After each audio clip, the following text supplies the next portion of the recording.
பூவிருந்தவள்ளி அருகே தாவேக சார்பில் நடைபெற்ற ரத்த தான முகாமில் 50க்கும் மேற்பட்டோர் ரத்த தானம் அளித்தனர். தமிழக முதலமைச்சர் விஜய் அவர்களின் பிறந்தநாளை முன்னிட்டு தமிழகம் முழுவதும் தமிழக வெற்றிக் கழகத்தினர் பல்வேறு நலத்திட்ட உதவிகள் மற்றும் ரத்த தான முகாம்களை நடத்தி வருகின்றனர். அதன் ஒரு பகுதியாக பூவிருந்தவள்ளியை அடுத்த நேமத்தில் தாவேக ஆண்டரசன்பேட்டை கிளை சார்பில் ரத்த தான முகாம் நடைபெற்றது.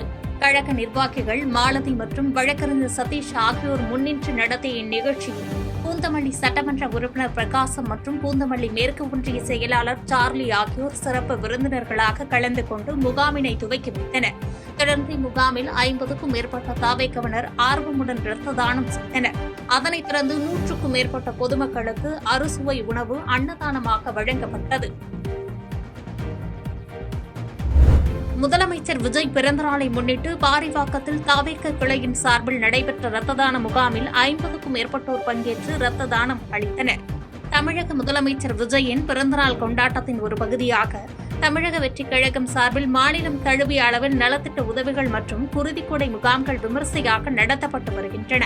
அந்த வகையில் பூவிருந்தவள்ளியை அடுத்து பாரிவாக்கத்தில் தாவேக பாரிவாக்கம் கிளை சார்பில் ரத்த தான முகாம் நடைபெற்றது. இவ்விழாவினை பாரிவாக்கம் கிளை செயலாளர் முல்லை மற்றும் இணை செயலாளர் ஹரிகிருஷ்ணா ஆகியோர் ஒருங்கிணைந்து நடத்தினர். பூந்தமல்லி கிழக்கு ஒன்றிய செயலாளர் ஜெகன் அப்பு சிறப்பு விருந்தினராக பங்கேற்று ரத்த தான முகாமை தொடங்கி வைத்தார்.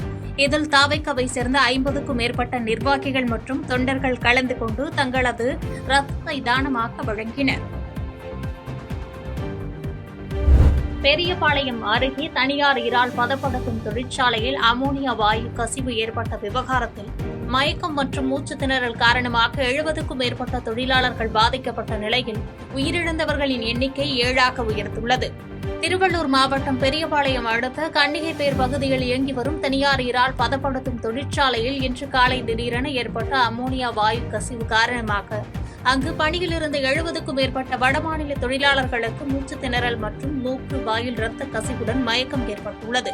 தகவல் அறிந்து வந்த தீயணைப்பு மற்றும் காவல்துறையினர் பாதிக்கப்பட்டவர்களை மீட்டு மஞ்சங்கரணை மற்றும் செங்குன்றம் தனியார் மருத்துவமனைகளிலும் ஆபத்தான நிலையில் இருந்த 10க்கும் மேற்பட்டோரை சென்னை ஸ்டான்லி மருத்துவமனையிலும் அனுமதித்த நிலையில் மஞ்சங்கரணையில் தனியார் மருத்துவமனையில் சிகிச்சை பலனின்றி 7 தொழிலாளர்கள் உயிரிழந்துள்ளனர். இந்த கோர விபத்து குறித்து சம்பவ இடத்திற்கு நேரில் சென்ற திருவள்ளூர் மாவட்ட ஆட்சித்தலைவர் கவிதா தொழிற்சாலையில் ஆய்வு நடத்தியதுடன் மருத்துவமனையில் சிகிச்சை பெற்று வருபவர்களை நேரில் சந்தித்து மருத்துவர்களிடம் சிகிச்சை விவரங்களை கேட்டறிந்தார். உச்சநீதிமன்ற தீர்ப்புக்கு பின் முதலமைச்சருடன் ஆலோசித்து பல்கலைக்கழகங்களுக்கு விரைவில் துணைவேந்தர்கள் நியமிக்கப்படுவார்கள் என்று உயர்கல்வித்துறை அமைச்சர் விஸ்வநாதன் தகவல் தெரிவித்துள்ளார். திருச்சியில் தனியார் கலை அறிவியல் கல்லூரி பட்டமளிப்பு விழாவில் பங்கேற்ற உயர்கல்வித்துறை அமைச்சர் விஸ்வநாதன் பின்னர் செய்தியாளர்களை சந்தித்து பேட்டியளித்தார்.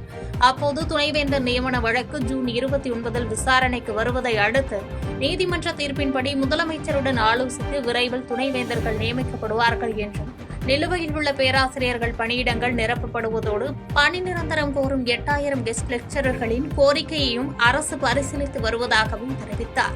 மேலும் கல்வி பொதுப்பட்டியலில் இருப்பதால் மாநில தன்னாட்சி பாதிக்கப்படுவதாகவும் மத்திய அரசிடமிருந்து வரவேண்டிய கல்வி நிதியை பெற அரசு நடவடிக்கை எடுத்து வருவதாகவும் குறிப்பிட்ட அமைச்சர் சாலை ஒப்பந்தங்கள் முதல் உயர்கல்வி வரை ஊழலற்ற திறந்த புத்தகமாக வெளிப்படையான நிர்வாகத்தை வழங்கவே தாவேக அரசு செயல்பட்டு வருவதாக கூறினார்.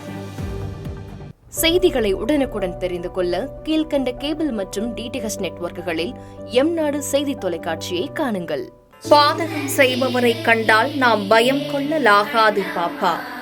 மோதி மிதித்துவிடு பாப்பா, அவர் முகத்தில் உமிழ்ந்துவிடு பாப்பா. அண்மை செய்திகளை உடனுக்குடன் தெரிந்து கொள்ள இணைந்திருங்கள் எம்நாடு தொலைக்காட்சியுடன்.